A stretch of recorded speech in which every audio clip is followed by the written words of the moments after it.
ท่านเจ้าเข้าอ๋อ ท่านที่จะหกเนาะมันก็ขึ้นนำผู้ใหญ่คือว่าแน่เนาะกับทางน้องเตเพิ่นนะ ทางเพิ่นบอกเนาะ แม่นอิงตามนำได้เนาะ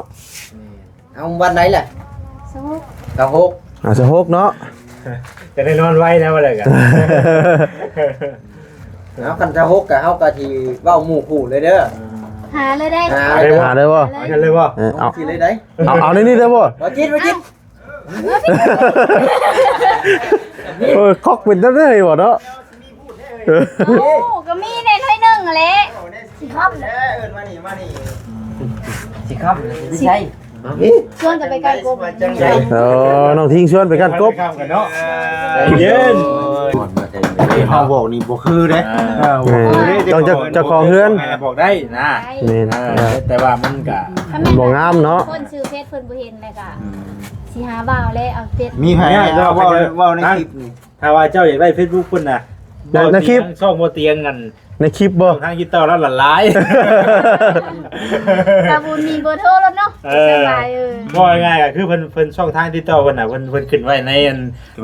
ในคลิปอยู่แล้วนะ คือของบอสซาลีเด้ แบบเดียวกันเนาะ กดติ๊งมีทั้งเบอร์มีทั้งอย่างเลยก่อน สิ่งที่สำคัญเนาะ FC เป็นคอมเมนต์ก็มาถามไทยในเรื่องการมาอยู่มือนี้ มาอยู่ใหม่ เกี่ยมได้บ่แบบ บอกเจ้าที่เจ้าทาง ทุกเทียน ตุ๊กแก้วหาแล้วบ่มีใคร มีได้บ่เทียน ยังเดียว บ่เอ็นสื่อเข้ามา ถูกเทียนและแต่งกันหา เดี๋ยวออกไปจะหน่อยครับชื่อเลย บอกขอบเพิ่นเลย ได้จันว่าลืมสนุก อย่าว่าลืมหัวหน้าบอก ไม่เท่าแก้วแล้วก็ว่าอยู่ข้างๆจังนั้น ปกปักรักษาคุ้มครองได้เฮามาอยู่ใหม่เนาะ และจังว่า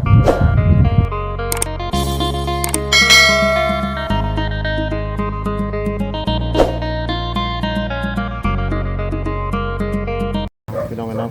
ตั้งหมอเอ็นพี่น้องเลยเนาะว้าวตัวเต็มตึ้งพี่น้องเลยเนาะ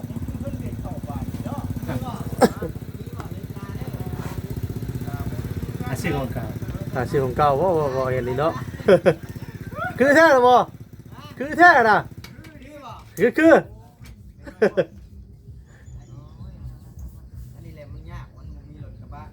โอ้ยบ่เอาจัก ชื่อให้ก็ได้นะมื้อแรงนี่เอาจะคันก็ชื่อยุ่นพุ่นได้อยู่เลยนะได้อยู่เพื่อนเพิ่นก็ขายอยู่ยุ่นกับรถกระบะน่ะหลายคันอยู่มีบ่ได้ลงปากโอ้ยจังหวะได้เคยว่ายุ่นตัวเด่น เต็มรถพี่น้องเลยเนาะทางหมอเอ็นเนาะอุปกรณ์เครื่องคองขึ้นเฮือนใหม่พี่น้องเนาะเป็นวันที่26กับ29นี่แหละพี่น้องเลยติดตามนำกันได้พี่น้องเด้อเนาะอ้าวพี่น้องเลยเนาะหลังจากพายุจบลงไปพี่น้องเลยเนาะก็พอดีว่าทางหมอเอ็นเพิ่นเอาเครื่องคองมากินในพี่น้องเลยเนาะเท่ๆเลยเนาะสักเข้าไปเบิ่งก่อนเนาะติดตั้งเนาะเตรียมเครื่องมา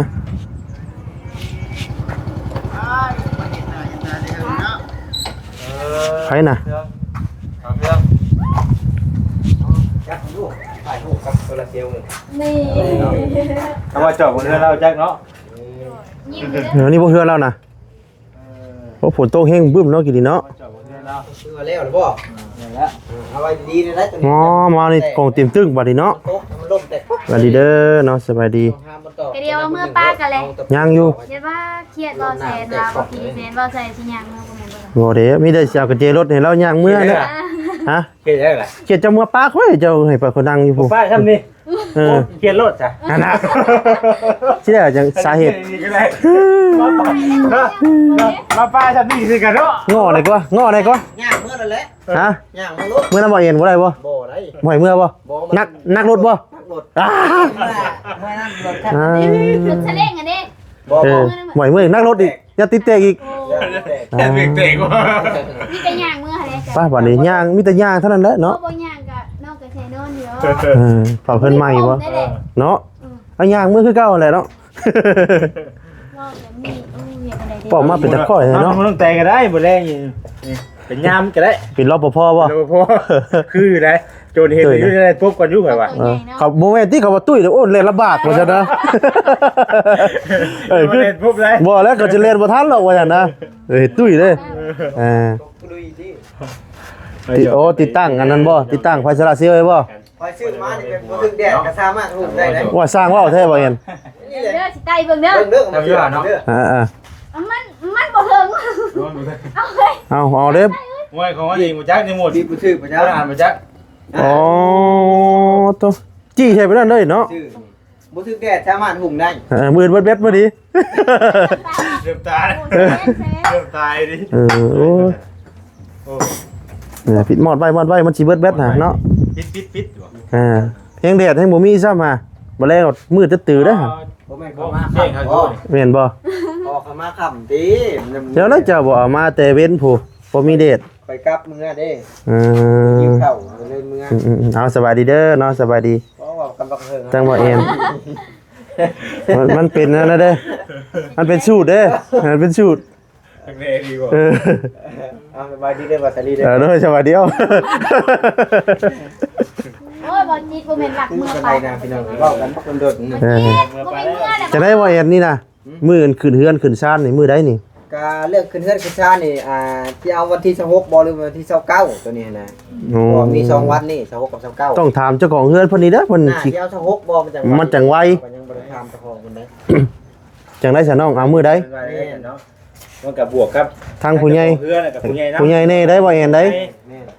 กะ ผู้ใหญ่เพิ่นนี่ถ้าอัน26ขึ้น26อัน29ขึ้น29นะ อ๋อ อันที่26เนาะ มันก็ขึ้นนำผู้ใหญ่คือเว้าแน่เนาะกับทางน้องเตเพิ่นนะ ตามไปทางเป็นบอกเนาะ แม่นอิงตามนำได้เนาะ เอาวันไหนล่ะ สมุก 26 เอาสะโฮกเนาะ จะได้นอนไว้แล้วอะไรกัน เอาคัน26ก็เฮาก็สิเว้าหมู่คู่เลยเด้อ หาเลยได้ หาได้บ่ เอากันเลยบ่ เอา สิเลยได้ เอาในนี่ได้บ่ บ่จิตบ่จิต คอกเป็นได้บ่เนาะ โอ้ก็มีในถ้วยหนึงแหละสิครับ เอิ้นมานี่สิครับสิใช่ ชวนกันไปไกลกบ น้องทิ้งชวนไปกันกบ ข้ามกันเนาะเย็น ว่าน้องว่าอยากหาขึ้นเฮือนเลยได้ หาขึ้นเฮือนเลย เลยได้นี่ มื้อนี้เลย มันดีเจ้าโฮม ตอนดีสะโฮก ว่าวันนี้เอา เอาเอื้อยมานำเด้อ เอาเอื้อยมานำ โอเคเด้อเอาเอื้อยมานำ เบิ่งตามความเป็น อามาบ่ได้อันนี้ไอ้ดี เบิ่ง พอดูงอนได้ โปรตุกอน เป็นโพดุงอน มวยพอลูกติด เแม่นลูกเมียอยู่นำเมีย พอดูงอน ได้มีแต่คนวันพากันมาร่วมงานนำ เลยมาอุ่นน้ำกัน เนาะ เนาะ ต้องการนั่นแหละพี่น้องว่าสิมาเวลาใดมาได้เวลาใดเนาะ โดย อันนั้นก็ยังให้ซุปอ้ายนะหาสาวุนนำกับเบาเตียงเบาลี่ เอ้า ให้ บ่ได้เช็ดถามเช็ดบอกเพิ่นแหละ น้องบ่มีเฟซเพิ่นนี่เพราะว่าน้องลินเฟซใหม่ เป็นใหม่ก็คนเลย ซื้อเฟซเพิ่นได้ก็ เบิ่งเนาะ สบุญบ้านหน้าเนาะ หน้าบ่ แต่ก็ให้น้องๆแน่น้อง แม่น บอกว่าเพิ่น คือ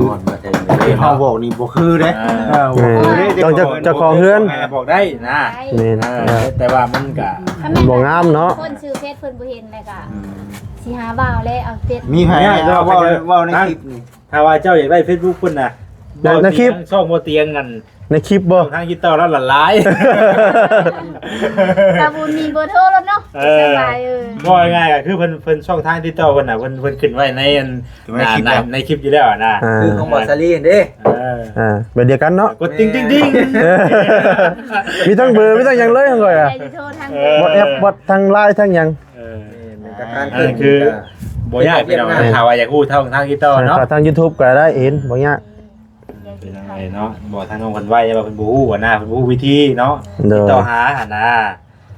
แต่ว่าทางน้องเพิ่นก็บ่จักอีดีบ่จักเนาะ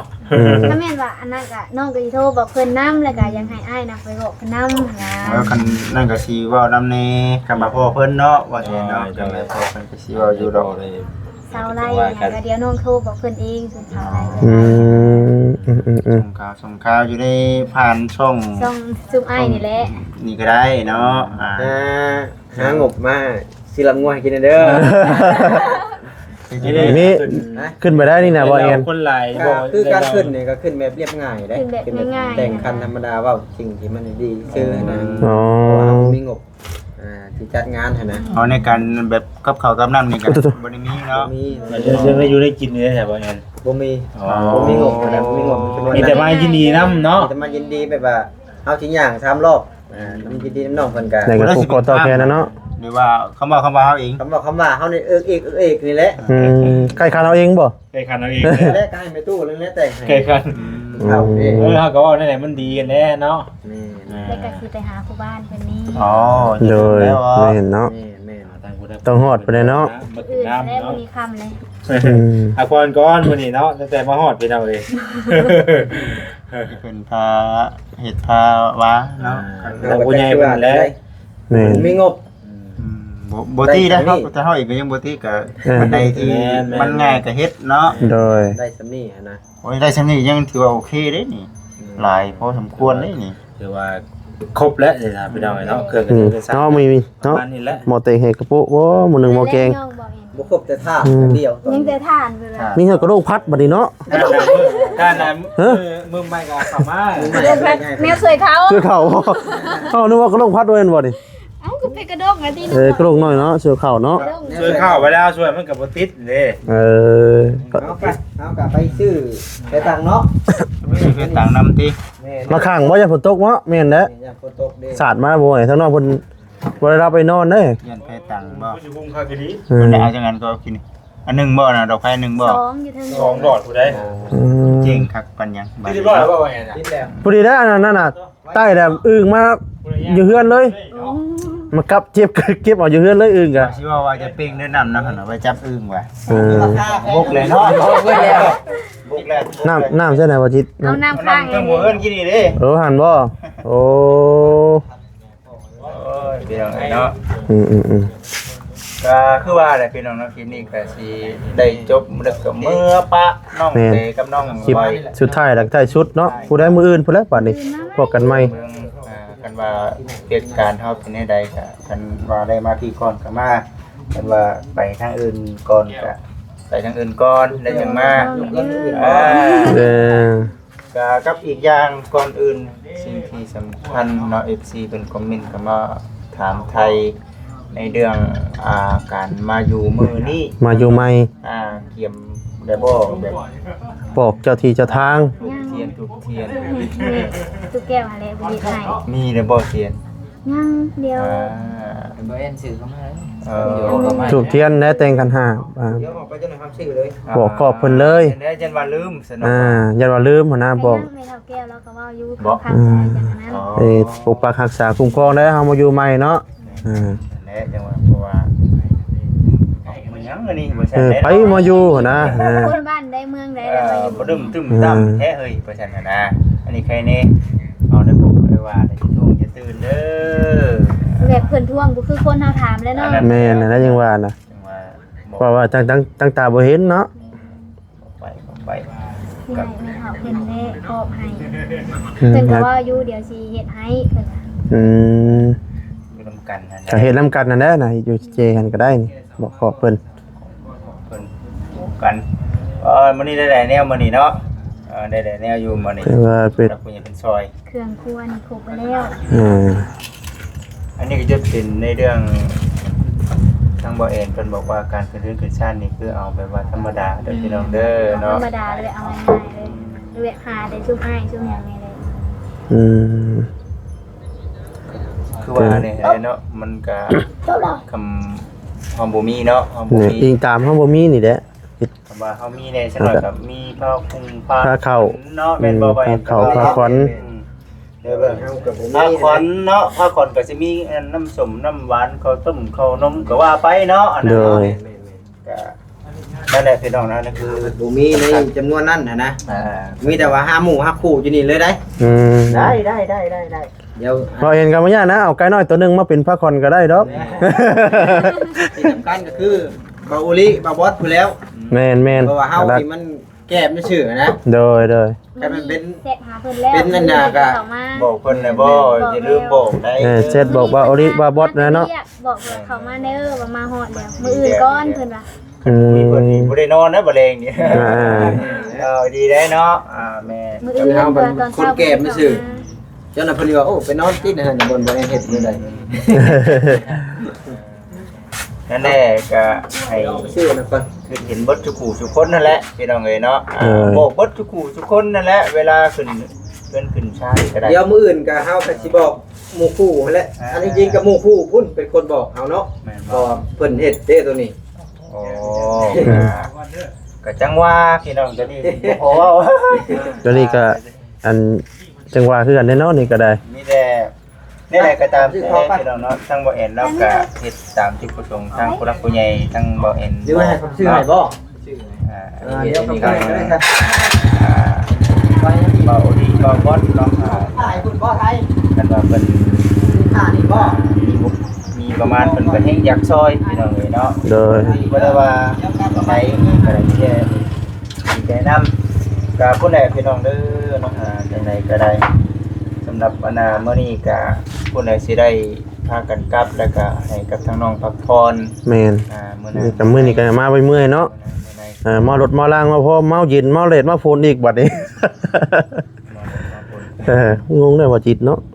จะว่าได้ว่าเด้ เมาเลดมาฝน หมอแดดมาผลพร้อมมาแล้วเป็นความเพิ่นว่าอยู่นั่นแหละ เนาะจังเลดอ้าวมาได้วันฝนมาบัดนี้เนาะ แดดผลมา แดดฝนตกผัดเย็นๆเนาะ พอดีได้บ่แรงจะบ่ฮ้อนฝนตกดินขึ้นเด้ แล้วก็ได้ สิกลับเลยบ่ท่าค่อยบ่ บ่กลับบ่ จะได้เพิ่นว่าฮะโชคดีโชคดี เอาอยู่บ่นี่ คือว่ารถอยู่พี่เนาะ เอาอยู่บ่มีเงินไว้เด้อไว้เด็กๆน้อยนี่แหละคนน่ะมีเงินมีค้ำอีกก่อน เลย ถึงได้อีกก่อนสิให้ โตเด้อบัดนี้ อันนี้เพิ่นถือ 5,000เด้ได้จำนี้แล้วเนาะ โอ้ยเลี้ยงเพิ่น แมลงแรงโอ้ย แรงพันอีกเด้อแรงเด้อมื้ออื่นคันว่าได้มานี่ถามแน่นอน วันศุกร์เนาะ เอาดีได้เนาะบ่ช่างได้ พอถือกัน มันได้ อยากถือ16ตื้อคือเพิ่นเด้อเนาะเป็นได้ใหญ่เด้ความรู้สึกเฮา เสียเธอเดียวลูก นั่นแหละพี่น้องเอ้ยกะสินอนอยู่นี่ได้ตกมุ้งบ่กินนี่คิดว่าตกอันน่ะตะปูมุ้งได้กินนี่ เฮ้ยบ่ตอกไว้บ่น้องตอกตะปูตอกแล้วเฮ็ดเอาได้เฮ็ดเอาได้ มีมุ้งแน่ สิมีแล้วว่ามุ่งนะ มุ้งแล้วว่ากินนี่แม่นแล้วว่านี่ นี่ ตอกไว้แล้ว แบบสีพรมหักแล้วนะ นี่เลย สีชมพูต้อง เทียนไหม้มาแล้วเพราะว่าเฮากลางมุงมันสิมัน เอากันหันปิ้นเอาแล้วนี่ปิ้นเอาหัวพุ่นก็ได้ กินบ่ ไหนๆก็ได้ให้เปลี่ยนให้นั่นใช่บ่ผม หามซอยว่าผมยังหลายคน จะว่าน้องแต่เจ็บขาบัดอันนั้นได้ เนี่ยเนาะ ได้ อืม เริ่ม เอาออกด้วยเครื่องนี้ ทิ้งเอาปกล้วยลงให้เล่นให้เล่นสิเอาไว้คือเรียนทิ้งปกล้วยกัน พอดีฮักตึ้มแล้วเนาะพายุเข้าพี่น้องเลยล้ม บ่ธรรมดา ได้บ่จิได้บ่ได้บ่ โอ้ย ได้บ่โอ้ยใส่โคกลงอ๋อตัวเฮ็ดขึ้นนักแท้จุ่มเจ้าเนาะขอยืน แดงหน้าดำ ขอยืนเบิ่งคือบ่นักปานใด ก็คือว่าผมบอกกินลืมเลย ฮะเขาว่าสิซอยอยู่ยันปิดตัวท่วงกันเด้ ได้แล้วได้เนาะ อย่าบีกมันเจ็บวันนี้ยังนั่นอยู่ตัวบีกให้มันบิดนี่นั่น ได้แล้วมั้ง โอเคได้ละ ใจละลาย นั่นแหละ เดี๋ยวแรกกับผาตังมาขางนั่นยังไม่เห็นผมไปซื้ออยู่เนาะ แต่ยังว่าลืมยังว่าครบเลยว่า จะทีจะทางเพิ่นเนาะ โอ้ยให้คือบ่ตอกวันเกมเจ๊หน่อยจะเจ๊เหรอ เอาให้รถจังไรกะต่อรถ ยังสั่งจะเป็น ขออนุญาตเด้อขออนุญาตนำ เดี๋ยวปูปังเนาะ โอเคเอาประตูดึกก็ได้ได้อยู่นะ แล้วนี่ตัวนี้มีแล้วมีกระตอก แล้ว กัน ตัวข้างนั้นบัด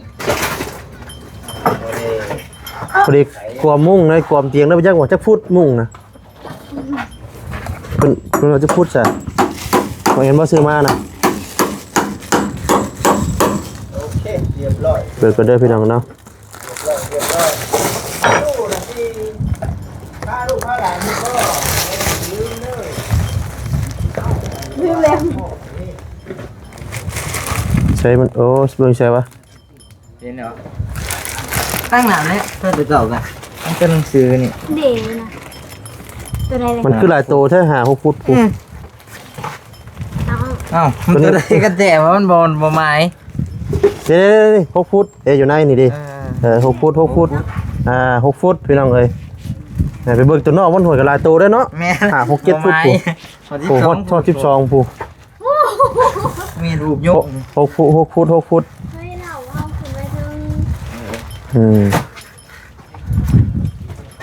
เอาคนสีแล้วบ่ คนตีเต้ง ลาบแบบนี้เนี่ยบ่ต้องญาตินะลุง ต้องยันฮัก ต้องญาติฮักเนาะ ปวดเมื่อยได้มันหน่อย มันหน่อย สั่ เนาะ นเล็ก เจ็บบ่มันสิบ่เจ็บมือว่าเวลาเขาตอกมันสะเทือนเลยเจ็บบ่ มันต้องอันนี้ใหญ่กว่านี้นิดนึง เนาะ มันต้องตัวใหญ่แหละมันจะตึบเลย มันจะได้ช่วงเนาะคือว่าช่วงแคบเด้ตอกช่วงบ่เจแคบสินะอยากลองบ่ โอ้แม่นเลย อย่าเฮ็ดนะมันสิเข้านะ เขากันนอนนี่ได้หมดแรงเนาะ แม่น สัตว์ สาดปูเก็บปิงย่างเก็บไว้แล้วน้องเอ้ย ไหนน่าไปใช่ไหม ไปซื้ออันผ้าตังบ่ผ้าบัตรผ้าใบ อ้อมก็ แค่ผลศาสตร์ว่าซั่น เสียวหัวได้นี่แหลมจะกู อันนี้ตะปูจะต่อขึ้น พับไว้นะ พับไว้เขา ต่อก่อนให้ จะได้บ่ยิ้มเด้อเนาะ นี่ให้เครื่องตัวนั้นนั่นน่ะ นั่นนี่ ตามหัวเลยโอ้ย น้ำแดงแตกแล้วเนาะ โอ้ น้ำแดงแตกแล้วได้ฮะ เดี๋ยวจะกันซื้อหมดกันนะอันนี้ โอ้พี่น้องเลย นี่